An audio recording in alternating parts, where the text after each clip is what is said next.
Good morning as we go to the portion of the week. Today is Friday, and today we are holding the sixth reading, which is on chapter 30, verse number 11. Ki ha-mitzvah zo is this commandment, asher anechi mitzavcha hayom, which I'm commanding you today, lo neflesihi, it's not concealed from you, it's not far from you. It's not concealed from you, it's not far from you. So Rashi says, it's not concealed from you, just in the word kiyipale. Kiyipale, it's like something that's far, that is like, so hidden from you. Concealed. Similar to the verse, Bateda Ploim. She went down into concealment, she covered and considered as hidden. Verse number 12, the Torah is not in the heaven, that says who's going to go up to heaven. Or bring it and give it to us. And we'll hear it, and we'll do it. That says, because if it wasn't heaven, we would have to go to heaven. We'd go to heaven. It's not at the end of the sea. It says, who can go over the sea and bring it to us? And we'll hear it, and we'll do it. Verse number 14. Rather, this thing is very close to you. In your mouth, in your heart, to do. Now she says, the Torah was given to you in the written and in the oral. You got everything that you need to be able to connect to God through Torah and mitzvahs. That completes the Chumash of the day. The Tanya of the day, we continue on the 17th letter of the Alter Rebbe. Now the Alter Rebbe now returns to the both quoted statement that says, your commandments is very wide. Having earlier explained that the commandments in the singular refers to God's own commandment. Meaning that the concept of tzedakah, because God himself does the aspect of tzedakah. God himself does the concept of tzedakah himself. So that's why it's called, the tzedakah is considered God's commandment. And he goes now to explain the word, it's very wide. Why does it say it's not high? Why does it say the word that it's rachava mitzvah me'oid, that the mitzvah is very wide? The mitzvah tzedakah is a vessel so capacious that it can contain the revelation of God's infinite light at the time of resurrection. So the mitzvah tzedakah, which actually in Kabbalah and Chassidus, every mitzvah is considered tzedakah really. So that's why every mitzvah is the reward for the world to come. So specifically, mitzvahs is your reward for the world to come. That's why it's brought down in Chassidut that the Torah is your reward in Gan Eden, in paradise, and the mitzvahs are the reward for the world to come. So the mitzvahs actually are the garments in Gan Eden, give you the capability to receive a higher light in Gan Eden, because they're like the garments, the protection for your soul. And ultimately, the reward for a mitzvah is in Olam Haba. So this is the meaning. Your commandment is very wide. He mitzvahs tzedakah. This is meaning that the mitzvah of tzedakah, she kliv v'shetach rachav. It's a vessel with great volume, in which God's radiance for the infinite Ein and Sof can be invested. Commercial Kosov, as it's brought down the word, also the expression levushay tzedakah. That the Torah, that the tzedakah is called the garments of tzedakah. That in the future the light will come into the world through this mitzvah and will without limit and end. With gracious divine kindness The sarusla tata elicited by this arousal from below by us giving tzedakah. Hanik is derech Hashem, which is called God's way, because just like God gives tzedakah, we give tzedakah. And this is what the meaning also, not it's rechava, it's wide. Rechava ma'oid. It's very wide.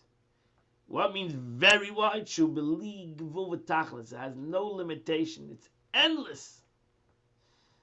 Tzedakah acts as an infinite wide vessel by receiving an infinite degree of godness.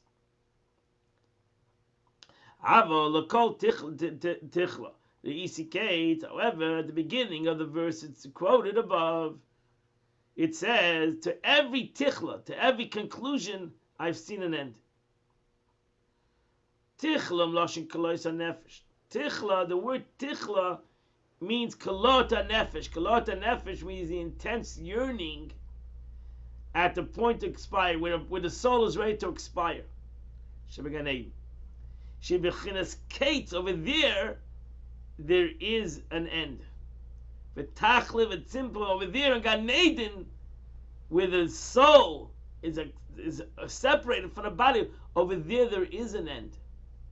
So the divine light that is yearned for in Gan Eden does have an end and a limit, and undergoes contraction, as mentioned above. So this is the radiance of the finite light of a Malakam. So Likutei Levi Yitzchak, authored by the father of the Rebbe, explains how end, when you say tichla, it has an end or limit and contraction, respectively referred to three kinds of illumination that radiates within Gan Eden. It also explains why the verse chooses the word end rather than limit and contraction. So in Gan Eden, there are three, in essence, the Rebbe's father explains that in Gan Eden there are three levels of revelation, and each one of these levels has some kind of an end, whether it's a contraction, whether it's a limit, whether it's an end. Chol tichla, add a term to every kind of tichla, when the verse is alluding only to the yearning of the soul in Gan Eden, that it has an end.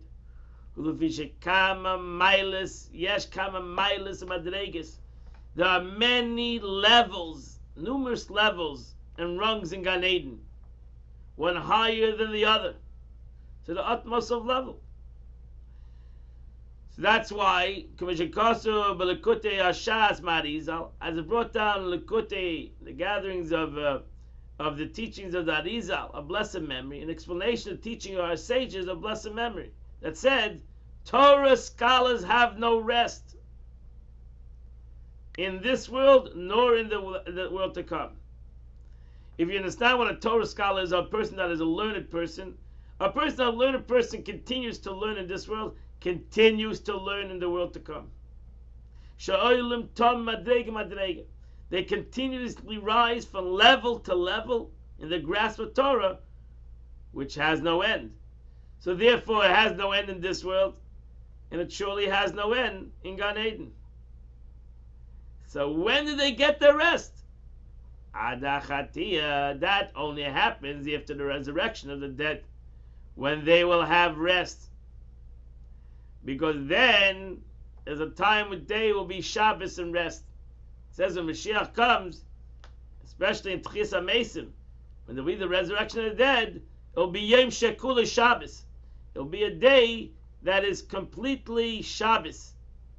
So why? Because it will be a menucha. Why? Because now there's different levels. But when Mashiach comes, and there'll be the resurrection of the dead, which then we'll see a godly revelation that's above the way it comes in a vessel, so it'll be equal to all. There'll be menucha.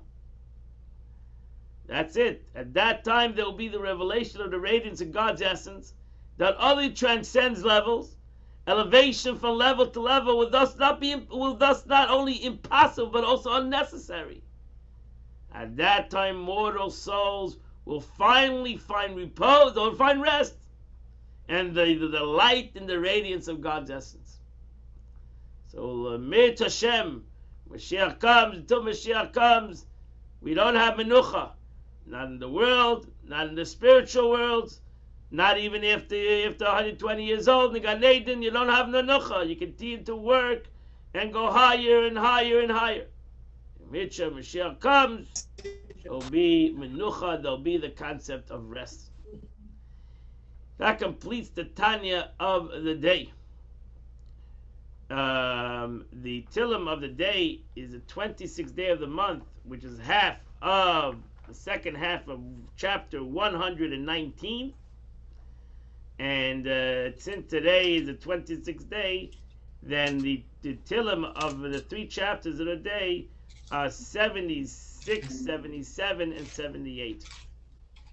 I want to make mention about next week. The chitas of next week is gonna the learning of the chitas of the next week. The both days, Sunday and Monday, we are gonna be saying here slichas both of those days. On Sunday, we're saying here slichas at 8 o'clock. On Monday, we're saying here slichas in the shul at 7:30. So we're gonna have to do slichas. We're gonna have to do the Tanya of the day on both days. We're gonna have to do it.